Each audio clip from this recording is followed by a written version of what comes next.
ഇന്ന് നമ്മൾ തയ്യാറാക്കണത് നല്ല രുചിയുള്ള ഒരു അടിപൊളി പലഹാരമാണ് കേട്ടോ. ഇതിനായിട്ട് ഒരു പാത്രത്തിലേക്ക് 1 ടീസ്പൂൺ നെയ്യാണ് ഒഴിച്ചു കൊടുക്കുന്നത്. നമ്മുടെ ഈ നെയ്യൊക്കെ നല്ലപോലെ ഒന്ന് ചൂടായി വരുന്ന സമയത്ത് 1/2 കപ്പ് തേങ്ങയും കൂടെ ചേർക്കാം. ഇനിതാ നമ്മുടെ തേങ്ങയുടെ ഷെയ്ഡൊക്കെ ചെറുതായിട്ടൊന്ന് മാറി വരണവരെ നമുക്കിത് ഇളക്കി കൊടുക്കാം. ഈ സമയം ഹൈ ഫ്ലെയിമിൽ വെച്ചാലും കുഴപ്പമൊന്നുമില്ല കേട്ടോ. കണ്ടിന്യൂസ് ആയിട്ട് ഇളക്കി കൊടുത്താൽ മതിയേ. ഈ ഒരു പാകമായാൽ മതി. ഇനി നമുക്ക് ഫ്ലെയിം ഓഫ് ചെയ്യാം. എന്നിട്ടിത് വേറൊരു പാത്രത്തിലേക്ക് മാറ്റാം. ഇനി അടുത്തതായിട്ട് നമ്മുടെ ഈ ഒരു പലഹാരത്തിലേക്കുള്ള ശർക്കരപ്പാനി തയ്യാറാക്കാം. അതിനായിട്ട് ഒരു കടായിലേക്ക് 1 കപ്പ് പൊടിച്ച ശർക്കരയാണ് ഇട്ട് കൊടുക്കുന്നത്. കൂടെ തന്നെ 1/2 കപ്പ് വെള്ളം കൂടെ ഒഴിച്ചു കൊടുക്കാം. ഇനി നമ്മുടെ ശർക്കരയൊക്കെ നന്നായിട്ടൊന്ന് അലിഞ്ഞു വരട്ടെ. ഈ ഒരു പാകമായ മതിയെ. ഇനി നമുക്ക് ഫ്ലെയിം ഓഫ് ചെയ്യാം. ഇനി നമ്മുടെ ഈ ശർക്കരപ്പാനി നന്നായിട്ടൊന്ന് അരിച്ച ശേഷം ഇതേ പാത്രത്തിലേക്ക് തന്നെ തിരിച്ചൊഴിച്ചു കൊടുക്കാവേ. നമ്മുടെ ഈ ഒരു ശർക്കരയിൽ കല്ലും മണ്ണുമൊക്കെ ഉണ്ടാവാനുള്ള ചാൻസ് ഉണ്ട്. അതുകൊണ്ടാണ് നമ്മളിത് അരിച്ചിട്ടെടുക്കണേ.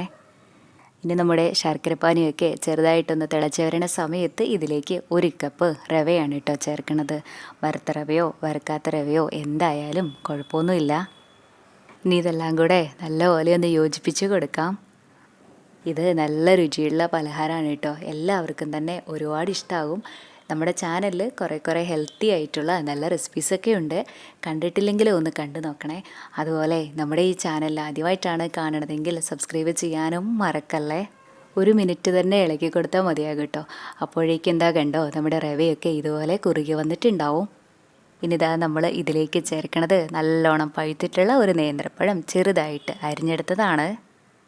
നേന്ത്രപ്പഴം തന്നെ ചേർക്കണമെന്ന് നിർബന്ധമൊന്നുമില്ല കേട്ടോ. നമുക്ക് ഏത് പഴം വേണേലും ചേർക്കാം. പക്ഷെ നമ്മുടെ ഈ ഒരു പലഹാരത്തിന് നമ്മൾ ആ ചേർക്കണ പഴത്തിൻ്റെ ഫ്ലേവർ ആയിരിക്കും മുന്നിട്ട് നിൽക്കാമെന്ന് മാത്രം. ഇനി നമ്മൾ ഇതിലേക്ക് ഇട്ട് കൊടുക്കുന്നത് നമ്മൾ നേരത്തെ റോസ്റ്റ് ചെയ്ത് മാറ്റി വെച്ചിട്ടുണ്ടായിരുന്ന നമ്മുടെ തേങ്ങയില്ലേ, അതാണേ. ഇനി നമ്മളിതിലേക്ക് 2 നുള്ളുപ്പും നമ്മുടെ ഈ ഒരു പലഹാരത്തിന് നല്ലൊരു ഫ്ലേവർ കൂടെ കിട്ടാനായിട്ട് 1/2 ടീസ്പൂൺ ഏലക്കാപ്പൊടിയും വലിയ 1 സ്പൂണ് നെയ്യും കൂടെ ചേർക്കാം. നമ്മളിതാ ഇതുപോലെ നെയ്യും കൂടെ ചേർത്തിട്ട് നമ്മുടെ ഈ ഒരു പലഹാരം തയ്യാറാക്കുമ്പോഴാണ് കഴിക്കാനായിട്ട് ഒന്നും കൂടെ നല്ല ടേസ്റ്റ് ഉണ്ടാവുക. ഇനി ഇതെല്ലാം കൂടെ നല്ലപോലെ ഒന്ന് യോജിപ്പിച്ച് കൊടുത്ത ശേഷം നമുക്ക് ഫ്ലെയിം ഓഫ് ചെയ്യാം. ഇനി ഇതിൻ്റെ ചൂടൊക്കെ ചെറുതായിട്ടൊന്ന് പോയി കഴിഞ്ഞാൽ നമുക്കിത് ഷേപ്പാക്കിയിട്ടെടുക്കാം. നമുക്ക് ഇഷ്ടമുള്ള ഷേപ്പ് കൊടുക്കാവേ. ഞാൻ ഈ ഒരു കപ്പിൻ്റെ ഷേപ്പിലാണ് ചെയ്തിട്ടെടുക്കണേ. ഇതാ ഇതുപോലെ ഒന്ന് നിറച്ച് കൊടുത്ത ശേഷം ചെറുതായിട്ടൊന്ന് കമഴ്ത്തി കൊടുത്താൽ മതിയേ. അപ്പോഴേക്കും തന്നെ ഇത് വിട്ടുപോരും. ഇതാ കണ്ടോ, ഇതുപോലെ എല്ലാം തന്നെ നമുക്ക് ഇതേപോലെ ഷേപ്പാക്കിയിട്ടെടുക്കാം. ഞാൻ ഇഡ്ഡലി പാത്രത്തിൽ വെച്ചാണ് ഇത് വേവിച്ചിട്ടെടുക്കണേ. പെട്ടെന്നൊന്ന് വിട്ട് കിട്ടാനായിട്ട് ഇതിൽ കുറച്ച് ഓയിലോ നെയ്യോ ഒന്ന് തൂത്ത് കൊടുക്കാം.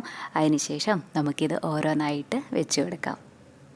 നമ്മൾ ഈ ഒരു അളവിലാണ് റവ എടുക്കണതെങ്കിൽ നമുക്കിത് ഈ ഒരു വലിപ്പത്തിലുള്ള 8 എണ്ണമാണ് കേട്ടോ കിട്ടുക.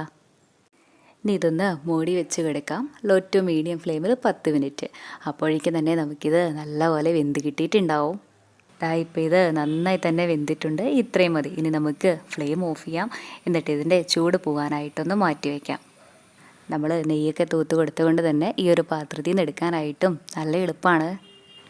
ഇത്രേ ഉള്ളൂ നമ്മുടെ റവയും തേങ്ങയും പഴമൊക്കെ ചേർത്തിട്ടുള്ള ഈ ഒരു പലഹാരം. കഴിക്കാനായിട്ടും നല്ല രുചി തന്നെയാണ്.